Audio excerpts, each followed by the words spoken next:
Please note that improper setup or maintenance of this part could result in serious injury or death.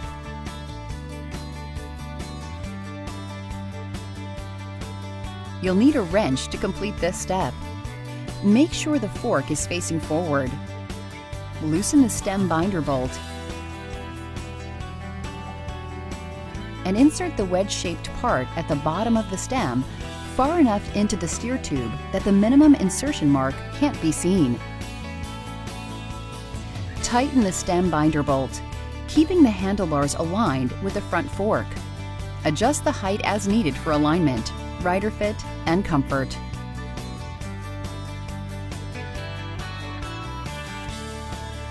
You'll need a wrench to complete this step.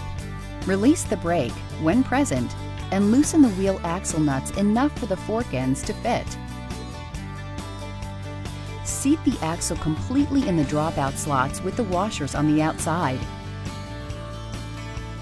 If the washers have hooks or steps, place them inside the small holes on the fork dropouts. Center the wheel and tighten each axle nut gradually and evenly by switching sides until both are secure.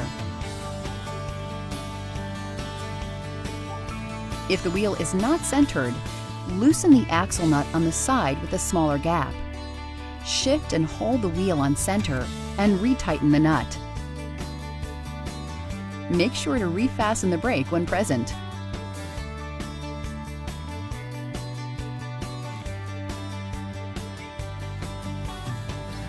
You'll need a wrench to complete this step.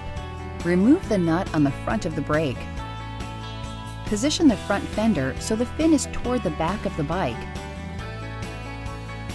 and the fender bracket is in front of the fork crown. Replace and tighten the nut.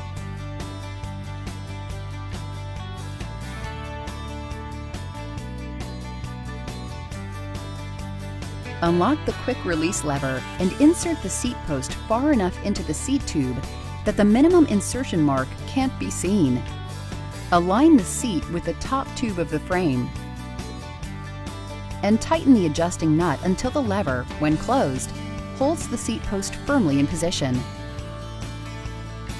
Adjust the seat height as needed for alignment, rider fit, and comfort.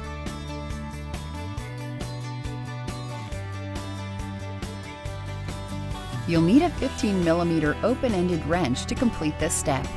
Pedals are directional and conveniently marked with an L for left and R for right. The R pedal should be matched to the right-hand crank arm on the chain side of the bike and is threaded in a clockwise direction,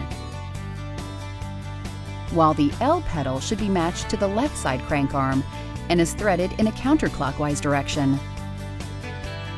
Start threading each pedal by hand 2 to 3 turns in the correct direction on the appropriate crank arm. Then wrench tighten.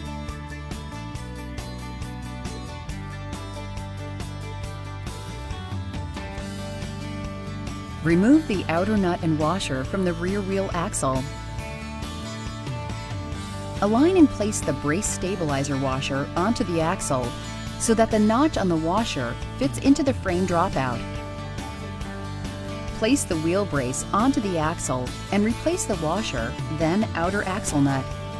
While holding the wheel brace in the vertical position, tighten the axle nut.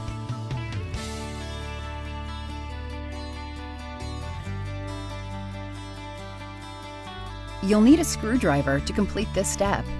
If your bike has stunt pegs included, make sure the axle nuts are in place and properly tightened. Thread the pegs over the axle nut and insert a screwdriver through the peg holes. Turn the peg with a screwdriver to tighten. Repeat these steps for the remaining pegs.